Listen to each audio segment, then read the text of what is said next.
수요기대에 오신 여러분을 환영합니다. 함께 찬양하며 예배의 자리로 나아가겠습니다.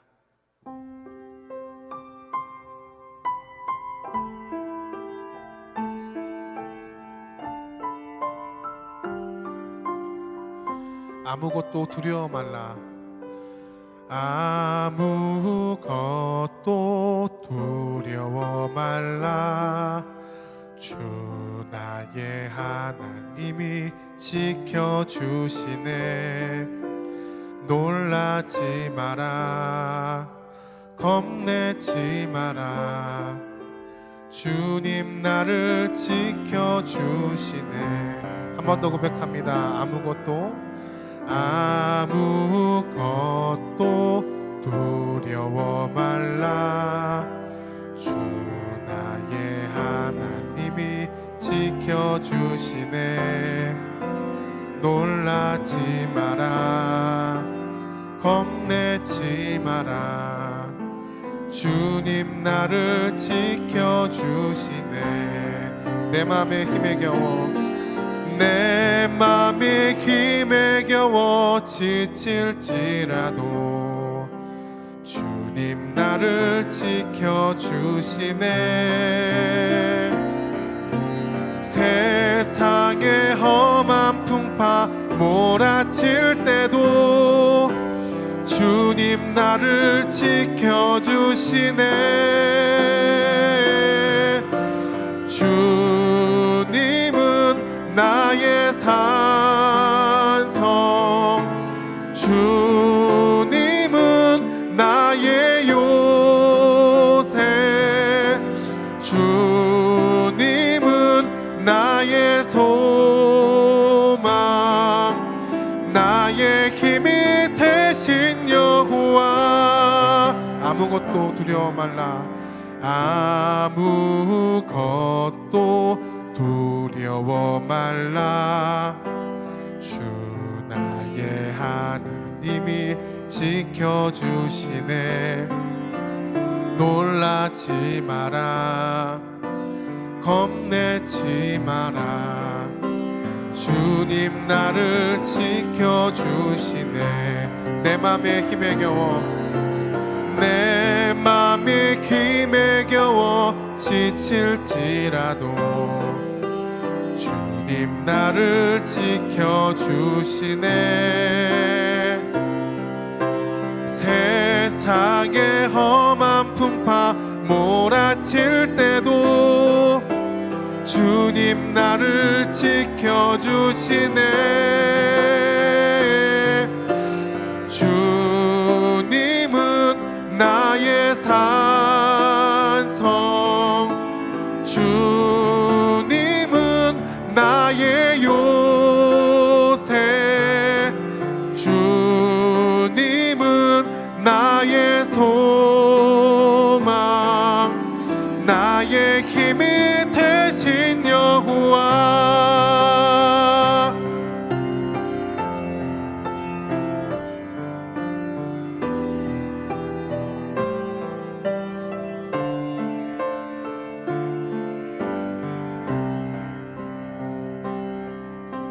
주님의 시간에 주님의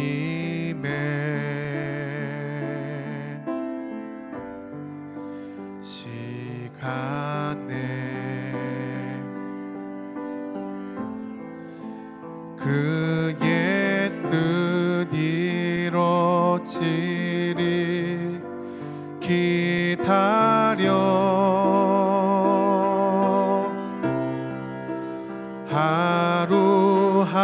하루하루 살 동안 주님 인도하시리.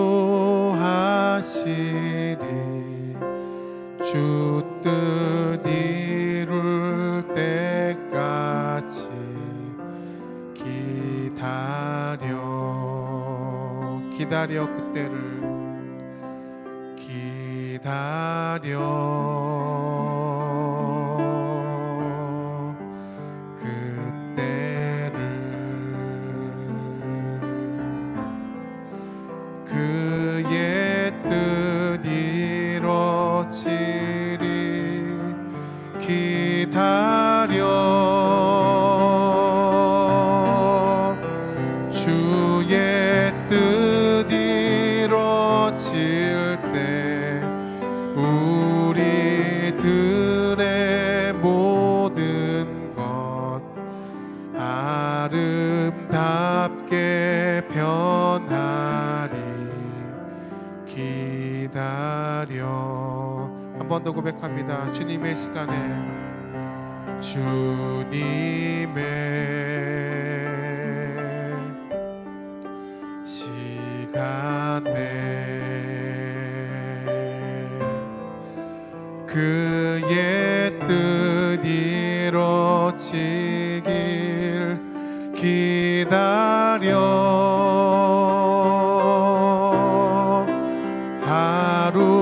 하루하루 살 동안 주님 인도하시리. 주 뜻 이룰 때까지 기다려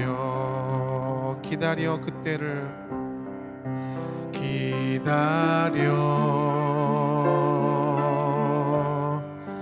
그때를 그의 뜻 이뤄지리. 기다려 주의 뜻 이뤄질 때 우리들의 모든 것 아름답게 변하리. 기다려. 이 시간 예배를 위해서 함께 기도합니다. 하나님의 말씀이 우리 삶에 이루어지도록 말씀을 전하시는 목사님 능력에 힘을 더하여 주시도록 함께 기도하며 나아갑니다. 기도하겠습니다.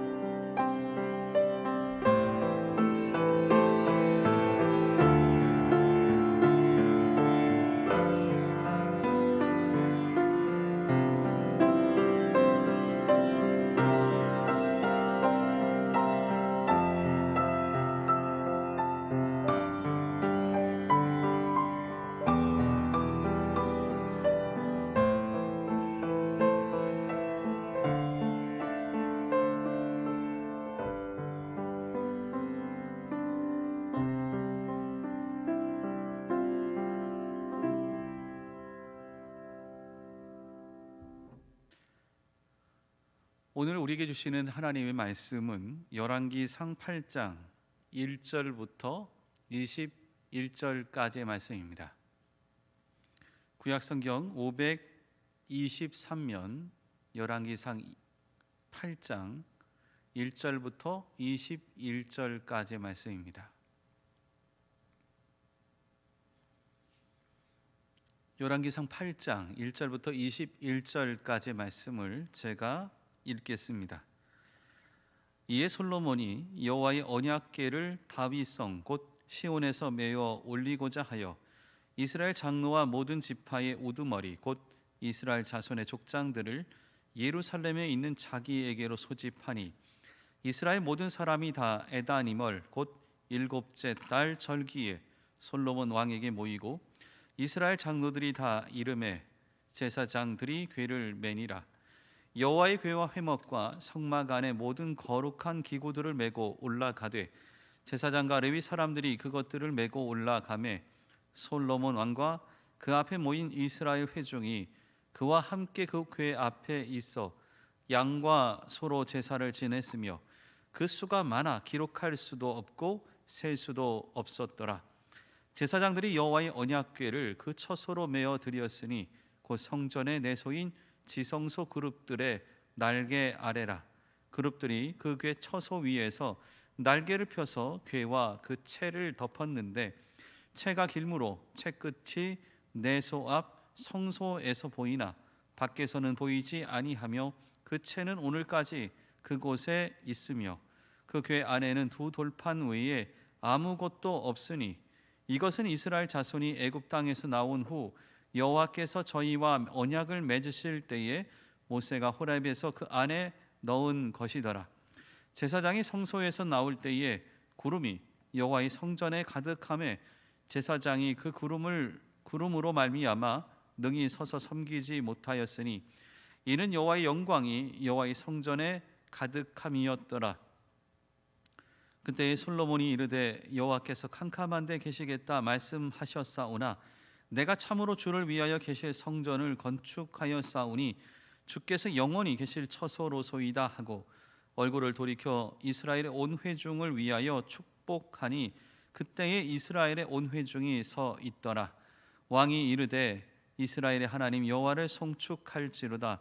여호와께서 그의 입으로 내 아버지 다윗에게 말씀하신 것을 이제 그의 손으로 이루셨도다. 이르시기를 내가 내 백성 이스라엘을 애굽에서 인도하여 낸 날부터 내 이름을 둘 만한 집을 건축하기 위하여 이스라엘 모든 지파 가운데에서 아무 성읍도 택하지 아니하고 다만 다윗을 택하여 내 백성 이스라엘을 다스리게 하였노라 하신지라. 내 아버지 다윗이 이스라엘의 하나님 여호와의 이름을 위하여 성전을 건축할 마음이 있었더니 여호와께서 내 아버지 다윗에게 이르시되 내가 내 이름을 위하여 성전을 건축할 마음이 있으니 이 마음이 내게 있는 것이 좋도다. 그러나 너는 그 성전을 건축하지 못할 것이요 내 몸에서 낳은 내 아들 그가 내 이름을 위하여 성전을 건축하리라 하시더니 이제 여호와께서 말씀하신 대로 이루시도다. 내가 여호와께서 말씀하신 대로 내 아버지 다윗을 이어서 일어나 이스라엘의 왕위에 앉고 이스라엘의 하나님 여호와의 이름을 위하여 성전을 건축하고 내가 또 그곳에서 우리 조상들을 애굽 땅에서 인도하여 내실 때에 그들과 세우신 바 여호와의 언약을 넣는 궤를 위하여 한 처소를 설치하였노라. 아멘. 오늘의 말씀 8장 전체는 성전을 건축한 이후에 성전의 법궤 그리고 지성소를 채우고 또한 하나님께 예배하고 하나님께 기도하는 내용이 전체의 내용이 됩니다. 그래서 성전에 들어가는 과정 그리고 또한 성전을 향해서 축복을 향한 기도 또한 성전 안에 들어가서 하나님께 기도하는 어려울 때 하는 기도의 내용이 이게 세 가지로 8장 전체가 나뉘게 됩니다. 오늘 말씀은 그 중에서 맨 앞부분에 있는 성전에 들어갈 때에 이루어지는 부분에 대해서 같이 말씀을 나누고자 합니다. 예배당을 짓고 예배당 들어가는 것은 참 기쁨입니다. 저는 이제 아버지가 몇 번이나 건축을 하셨기 때문에 그때마다 그 예배당 들어가는 감격이 얼마나 큰지를 기억합니다. 예배당 짓는 게 얼마나 어렵습니까? 재정도 어렵고 또한 과정도 어렵습니다. 심지어 어떤 경우도 있었냐면 지하를 먼저 짓고 건축을 하는 와중에 예배를 지하에서 드린 적도 있습니다. 그러니까 1층부터 위에는 건물이 막 지어지고 있는 거죠. 그런데 지하에서 예배를 드립니다. 그렇다고 지하에 뭐 별다른 게 있는 게 아닙니다. 지하에 어떤 마감도 되어 있지 않기 때문에 그냥 먼지 날리는 시멘트 바닥에다가 그 위에 시멘트 종이를 찢어서 그 종이를 쭉 깔고 그 위에서 예배를 드린 적이 있습니다.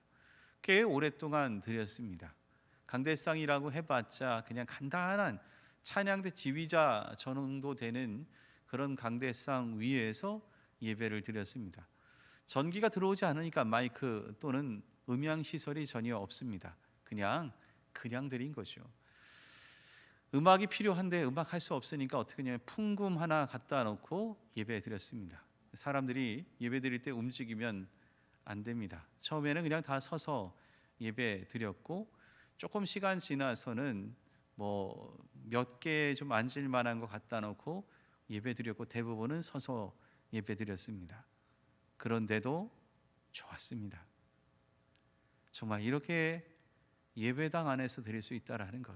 그전에는 예배당 밖에 있는 텐트에서 드리다가 지하실 흙바닥에서 예배드리고 또한 흙바닥에서 예배드리다가 또 안에 들어가고 이때마다 막 감격에 그냥 눈물이 계속해서 났습니다. 맨 마지막에는 전 교인이 예배를 드리는데 정상적으로 예배를 드릴 수가 없는 겁니다. 그냥 같이 그냥 울면서 찬양도 울고 말씀하다가 울고 기도하다 울고 그냥 처음부터 끝까지 울던 예배가 저는 아직도 기억이 납니다. 여기 보면 이 성전에 들어가는 순간이 기록되어 있습니다. 얼마나 감격스러웠겠습니까? 그냥 천막에다가 하나님의 성소라고 해서 그 속에서 하나님을 모시고 바깥에서 또한 예배 드리곤 했는데 이제 멋있게 성전을 짓고 예배를 드리려고 하니 감격, 감동이 물밀듯이 밀려옵니다. 그 과정에 대해서 이렇게 1절부터 3절에 나옵니다. 이에 솔로몬이 여호와의 언약궤를 다윗성 곧 시온에서 메어 올리고자 하여 이스라엘 장로와 모든 지파의 우두머리 곧 이스라엘 자손의 족장들을 예루살렘에 있는 자기에게로 소집하니 이스라엘 모든 사람이 다 에다니멀 곧 일곱째 달 절기에 솔로몬 왕에게 모이고 이스라엘 장로들이 다 이름에 제사장들이 궤를 매니라. 이제 하나님의 궤가 마지막 성전 그리고 제일 중요하다고 말하는 지성소로 옮겨지게 되는 거죠. 감격의 순간들이 이어지고 있습니다. 저번 주에도 말씀드렸지만 하나님의 궤, 언약궤는 조각목으로 만든 겁니다. 그냥 일상적으로 볼 수 있는 흔한 것, 곱게 그리고 크게 만들어질 수가 없어서 작은 부분으로, 조각처럼 작은 부분으로 이어진 것을 합쳐서 만들게 된 것, 이게 바로 언약궤입니다. 이 언약궤를 가지고 하나님 말씀 함께, 그러니까 안에 십계명이 담겨져 있죠. 그 두 돌판을 담은 언약궤를 가지고 성전 안으로 들어갑니다. 그리고 그 성전을 딱 갖고 들어가는 거죠. 여러분, 이 언약궤의 특징 가운데 몇 가지가 있습니다. 첫 번째가 뭐냐면 물론 안에 말씀을 담고 있는 거죠. 그런데 그 전체가 다 의미가 있습니다. 언약궤, 그 궤 위에 판을 덮습니다. 이거를 속죄소 시은좌 이렇게 말합니다. 하나님의 은혜가 임한다 해서 시은좌, 하나님과 함께한다라는 거죠. 또 하나 여기서는 대제사장이 마지막에 하나님께 기도하면서 모든 속죄를 고백합니다. 그러니까 속죄소 이렇게 되는 거죠. 이 뚜껑이 그런 의미를 갖고 있습니다. 이만큼 언약궤를 감싸고 있는 것도 굉장히 귀하다라는 거죠. 결국 우리가 살아가면서 이 예배당 자체가 신성은 아닙니다만 이 예배당에 나와서 우리가 예배를 드리고 하나님의 은혜를 받게 될 때에 이 예배당도 상당히 의미가 그리고 가치가 있는 것도 필요한 겁니다. 어떤 분들은 예배당에 나오는 것만으로도 감동받을 때가 있는 거죠. 그만큼의 가치를 품고 있기 때문에 그런 겁니다. 그렇다고 이게 거룩하거나 신성한 것은 아닙니다. 하나님 말씀이 신성한 거죠. 근데 이 언약궤를 갖고 들어갈 때에 하나님 말씀이 함께한다는 걸 보는 그 감격이 대단한 거죠. 하나님의 언약궤에 이동을 할 때의 특징이 몇 가지가 있습니다. 첫 번째는 다윗이 굉장히 큰 실수를 저지릅니다. 하나님의 언약궤를 가지고 이 좋은 곳에 모시고자 이동을 할 때 수레에 싣고 이동을 하게 되죠. 그때에 소가 날뛰는 바람에 언약궤가 떨어지는 것을 막기 위해 웃사가 손을 댑니다. 그런데 죽습니다. 당연히 손 잡는 게 잡아야 되는 게 맞지만 이것을 움직이는 것 속에서 언약궤를 함부로 손대면 안 된다라는 것을 하나님이 보여주신 거죠. 뭐냐? 운반 방법부터 잘못된 겁니다. 그래서 하나님의 언약궤는 제사장이 메고 그것을 움직여야 되는 건데 이것을 그대로 실현을 하게 됩니다. 다윗이 예루살렘까지 오는 시온까지 오는 과정은 그렇게 했던 거죠. 똑같이 솔로몬도 제사장이 메고 이 성전에 가지고 들어오게 됩니다. 두 번째는 오늘 말씀에 보면은 굉장히 많은 제물을 하나님께 드립니다. 결국 하나님의 언약궤가 운반되어서 들어가는 모든 과정 가운데 하나님을 향한 고백과 감사와 경배가 넘쳐나게 되는 거죠. 이것을 위해서 아끼지 않는 겁니다. 여러분, 하나님 말씀 앞에 나아가는 여러분의 마음과 여러분의 삶의 자세가 아까운 것이 있어서는 안 됩니다. 제가 헌금을 많이 드리라거나 또는 어떤 것을 많이 드리라는 것이 아니라 하나님 앞에 나와서 여러분의 삶과 여러분의 생각과 여러분의 마음을 집중하셔야 됩니다. 다른 것에 분산되거나 다른 것에 신경이 쓰여져서 여기 있는 시간이 아깝거나 하나님 앞에 나오는 것이 아까워져서는 안 되는 거죠. 하나님께 최고의 예배를 드릴 수 있도록 우리의 마음과 우리의 삶이 준비되어야 되는 것을 말씀하고 있는 거죠.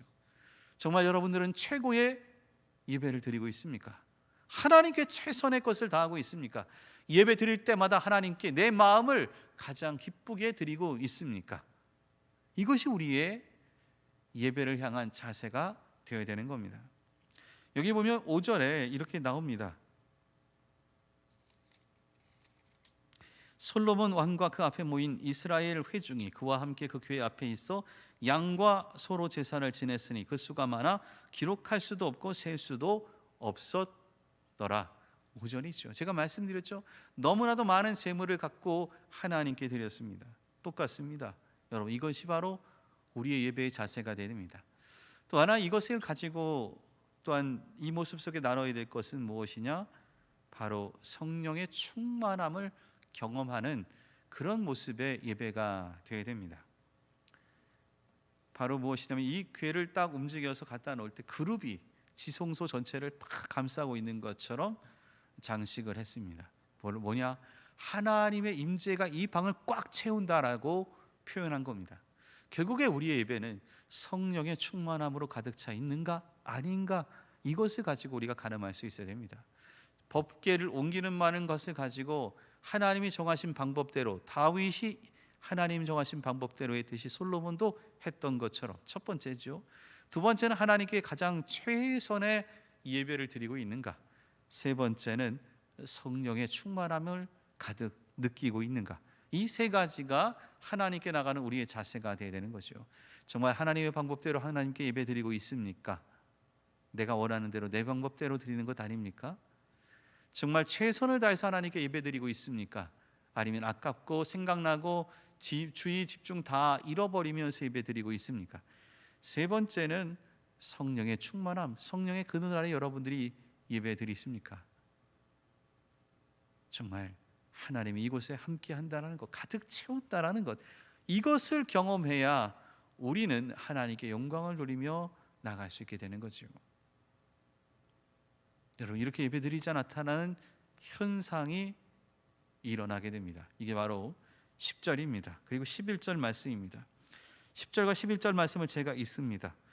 제사장이 성소에서 나올 때에 구름이 여호와의 성전에 가득하매 제사장이 그 구름으로 말미암아 능히 서서 섬기지 못하였으니 이는 여호와의 영광이 여호와의 성전에 가득함이었더라. 제사장이 모든 법궤를 갖다 놓고 모든 순서가 마치자 성소에서 나옵니다. 그런데 어떤 일이 벌어지냐? 구름이, 건물이 있음에도 불구하고 구름이 이 건물 성소를 통해서 가득 차는 거죠. 결국에는 그것이 여호와의 영광이 성전을 가득 채우게 됩니다. 여러분, 이것을 뭐라고 말하냐면 쉐키나 이렇게 말합니다. 영광의 구름, 영광의 구름. 이 영광의 구름은 성막과 함께 또 나타나게 된 거죠. 모세가 하나님 앞에서 이 성막 안에 들어갔을 때, 언약궤가 있을 때 여호와의 영광의 구름이 확 찼다가 사람들이 너무 화난 것 때문에, 너무 거룩한 것 때문에 제대로 보거나 가까이 갈 수 없었던 거죠. 다시 나타납니다. 여호와의 영광의 구름, 쉐키나, 하나님의 영광의 구름이 가득 찼다가 사라지는 거죠. 여러분, 이 구름이 성경에 보면 간혹 임할 때가 있습니다. 모세가 시내산에 올라가서 40일간 있다가 하나님의 돌판을, 하나님이 새겨주신 말씀의 돌판, 두 돌판을 받게 되죠. 그때 밑에 있는 사람들이 구름이 꽉 빽빽히 차서 올라갈 수도 없고 어떻게 움직일 수도 없었다라고 표현합니다. 여러분, 말씀이 임하는 순간입니다. 예수님 변화산에 올라갑니다. 변화된 모습을 바라보게 되는 거죠. 너무 환하게 빛이 나면서 이전의 옷과 같지 않다. 이거는 빨아서 생기는 그런 옷이 아니다. 이것을 말씀할 만큼 변화가 있게 되는 거죠. 성령이 함께 하시고 하나님이 함께 할 때에 이런 역사적인 사건들이 일어나게 됩니다. 그것뿐만 아닙니다. 이 역사적인 사건의 다른 모습으로 오순절 기도하다가 성령이 임하는 것들이 나타나게 되죠. 그때 불이 싹 내려오는데 이 뱀의 혀처럼 쫙 갈라지는 거죠. 끝에가 막 여기 이렇게 갈라져서 쫙쫙 나가는 것을 보게 되는 것이요. 너무 놀라운 일들 아니겠습니까? 결국 하나님의 영광이 임할 때에 모든 것들을 하나님께서 가리시고 하나님만이 모든 것을 채우는 것을 얘기를 합니다. 여러분, 구름이 꽉 가리면 어떻게 됩니까? 다른 게 보여지지 않습니다. 인간의 죄가 보여지지 않습니다. 성소에 때로는 흠이 보이지 않습니다. 하나님의 영광이 가려지면 다른 약점과 어지러운 것들이 하나도 보이지 않습니다. 오직 하나님의 영광만 보이게 됩니다. 이게 바로 쉐키나, 하나님의 영광의 구름입니다. 여러분, 이게 바로 우리가 느껴지는 성령 충만함의 경험이 되어야 됩니다. 하나님과 함께 하실 때 어떤 것을 경험하느냐? 여러분, 신기하게도 하나님만 보입니다. 말씀만 들립니다. 기쁨만이 나타나게 되죠. 다른 것들이 보여지지가 않습니다. 물론 평생 그렇게 살면 좋겠지만 그렇게는 안 되지요. 또 그렇게 살 수도 없고요. 중요한 것은 뭐냐? 그러한 경험이 내 삶의 힘이 되는 거죠. 아, 하나님이 살아계시는구나. 하나님이 함께 하시는구나. 하나님이 역사하는구나. 하나님이 인도하는구나. 그것을 경험하면 다른 세상 가운데에서도 힘차게 살 수 있는 근거가 되는 겁니다. 여러분, 쉐키나, 하나님의 영광의 모습을 경험하시기 바랍니다. 나의 모든 것마저도 가리면서 하나님의 역사만이 보여지는 것, 하나님이 함께 하시는 것, 하나님이 역사하는 것, 그것만이 나타날 수 있게끔 하나님과 함께 만나고 하나님과 함께 예배의 기쁨을 누리실 수 있기를 바랍니다. 여기 보면은 솔로몬이 성전 건축하고 하나님의 언약궤를 성소에 갖다 놓은 다음에 제사장이 다 물러서죠. 거기 하나님 영광의 구름이 빽빽하게 가득 찹니다. 너무 감동스러운 거죠. 그것을 보면서 솔로몬 왕이 고백을 하며 이렇게 말을 합니다. 15절의 말씀입니다. 15절의 말씀을 제가 읽습니다. 왕이 이르되 이스라엘의 하나님 여호와를 송축할지로다. 여호와께서 그의 입으로 내 아버지 다윗에게 말씀하신 것을 이제 그의 손으로 이루셨도다. 이루시기를. 솔로몬 왕이 말합니다. 이스라엘 하나님 여호와를 송축합니다. 내 아버지 다윗에게 말씀하신 것, 다윗과 언약으로 이루신 모든 약속들, 그 말씀, 그 언약이 그대로 이루어지기를 원합니다. 이게 바로 솔로몬이 말한 자신의 정치의 큰 틀을 선포하고 있는 겁니다. 성전이 딱 지어지고 난 다음에 솔로몬이 선포한 자신의 정치의 근간은 무엇이냐? 하나님이 다스리는 정치입니다. 하나님의 다윗, 자신의 아버지 다윗과 이루신 것들, 그것을 분명히 이루십니다. 다윗은 어떤 사람입니까? 하나님과 함께 행동한 사람, 하나님 마음에 합한 사람, 하나님이 역사한 사람, 하나님이 가장 좋아한 이 땅에 있는 사람, 하나님이 좋아하셨고 하나님 말씀을 사모했던 사람, 하나님이 다윗을 좋아하죠. 내 마음에 합한 사람이라고. 또한 다윗도 하나님을 항상 사랑하고 고백하며 지냈습니다. 여호와는 나의 목자시니 내게 부족함이 없으리로다. 그 고백을 가지고 하나님 따라갔던 사람이 다윗인 거죠. 그렇게 살았습니다. 근데 그 언약이 지금 이루어진 거죠. 그리고 이루어진 그대로 계속해서 다윗과의 언약이 이루어지기를 소망하며 선포한 거죠. 이것은 앞으로 이 성전이 지어진 이후에 하나님께서 이 나라를 다스리고 이 나라를 다스리는 것이 또한 나의 정치의 근간이 될 것이다. 이것을 선포하며 나아가고 있는 겁니다. 멋있지 않습니까? 하나님이 다스리는 교회, 하나님이 이끄시는 교회, 하나님이 주인 되시는 교회, 하나님이 역사하시는 교회, 정말 다 맞는 말입니다. 근데 솔로몬이 나중에 어떻게 합니까? 다윗의 언약이 이루어지기를 소망하고 그렇게 갔지만 다른 길로 갑니다.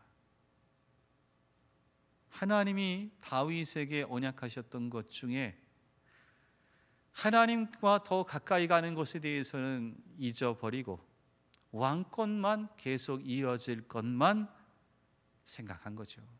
하나님의 언약을 왕권에 영원히 이어지는 것, 그것만으로 생각하고 말았던 겁니다. 정말 율법의 핵심이 무엇이고 하나님 말씀의 핵심이 무엇일까? 하나님이 다스리는 거죠. 하나님이 이끄시는 겁니다. 그걸 놓쳐버린 거죠. 사실 성전을 짓기 전에 다윗은 하나님과의 관계성 속에서 하나님이 너를 지키겠다고, 그래서 결과물로 주신 게 왕권의 유지입니다. 또 이전에 모세가 하나님과의 관계 속에서 하나님만 따르겠다고, 하나님이 다스리겠다라고 약속하셨습니다. 성전 짓기 전까지는 하나님과의 관계성 속에서 말씀을 가지고 살아갔던 그 사람들 아닙니까? 이렇다면 누구의 약속을 더 기억해야 되느냐? 다윗과의 언약이 아니라 모세와의 언약을 더 기억했어야 됩니다. 그냥 다윗과의 언약이 왕권 유지가 아니라 하나님과의 관계성인데, 모세는 나중에 왕권이나 이것이 아니라 끝났지요. 하나님과의 관계성 속에서 모든 것을 생각했던 사람입니다. 오히려 다윗 이전에 모세로 부어주셨던 이 언약의 두 돌판, 하나님 복계, 이걸 더 생각했다면 평생 솔로몬이 정말 제대로 된 정치를 하지 않았을까? 하나님이 다스리는 그런 나라로 이끌지 않았을까 하는 생각을 하게 됩니다. 결국 성전과 시내산 언약, 무엇이 더 중요한가? 당연히 시내산 언약이죠. 성전은 법궤를 담아두는 곳, 하나님이 있지 않다면, 하나님이 존재하지 않다면, 하나님이 계시지 않다면 정말 돌덩어리 하나의 건물밖에 되지 않는 것인데, 아무런 건물이 없어도 하나님과의 관계만 있다면 그 언약궤가 증거이기 때문에 하나님의 역사가 임하게 되는 것, 결국 시내산 언약이 더 중요했던 것, 이게 바로 우리가 깨달아야 될 내용입니다.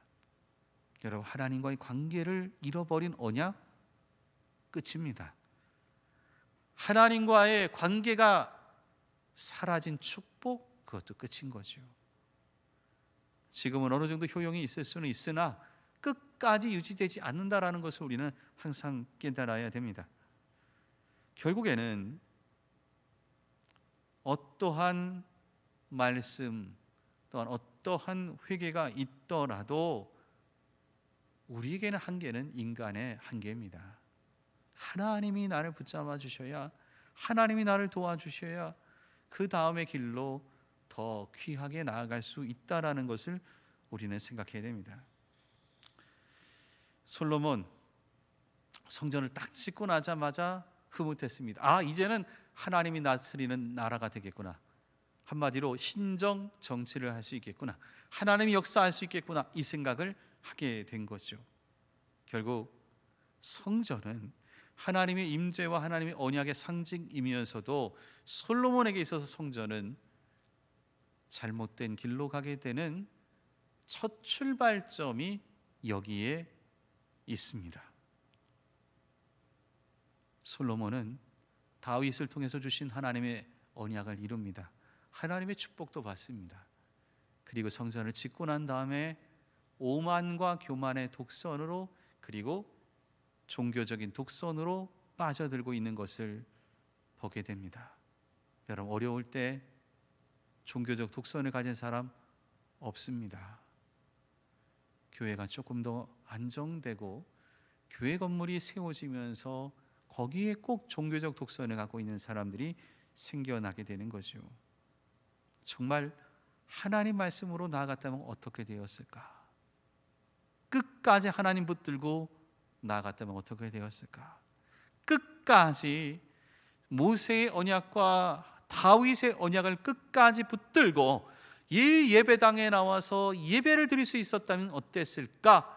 이 생각을 하게 됩니다. 우리도 주님 앞에 나와 예배 드릴 때마다 하나님을 더 기억하고 하나님과의 관계성을 더 생각하고 하나님이 주셨던 말씀을 더 기억하면서 하나님과의 관계를 끊임없이 새롭게 유지해 갈 수 있는, 그래서 하나님의 다스림이 우리 가운데 나타날 수 있는 우리 모든 성도님 되시기를 간절히 바랍니다. 기도하겠습니다. 사랑의 하나님, 법궤를 옮기는 것만으로도 너무나도 큰 축복이 있었음을 보게 됩니다. 하나님이 주셨던 가르침, 하나님의 방법대로 나아가는 것, 또한 하나님이 가장 기뻐할 수 있도록 나의 마음과 나의 정성을 다 집중하는 것, 또한 그래서 하나님께서 주시는 귀한 은혜를 따라 하나님의 기쁨과 영광으로 나아가는 것, 그래서 성령의 충만함 속에서 하나님의 역사를 경험하는 것, 이것이 바로 우리들의 예배가 될 수 있기를 원합니다. 하나님의 원하는 방법대로 하나님께 나의 온 마음과 정성을 다해 예배함으로 하나님이 함께 하시는 성령의 충만함을 경험할 수 있는 우리들의 예배가 되게 도와주시옵소서. 주님의 영광이 임하게 도와주시옵소서. 성전을 가득 채웠던 영광의 구름처럼, 모세와 함께 하셨던 시내산의 빽빽한 구름처럼, 예수님과 함께 있었던 변화산상의 눈부신 하나님의 임재처럼, 오순절 성령 강림 사건의 놀라운 역사의 체험처럼 내 삶 가운데 하나님의 영광이 나타나는 귀한 삶이 되게 도와주시옵소서. 사랑의 하나님, 주님이 다스리는 나의 삶, 주님이 다스리는 교회, 주님이 다스리는 이 나라가 될 수 있기를 소망합니다.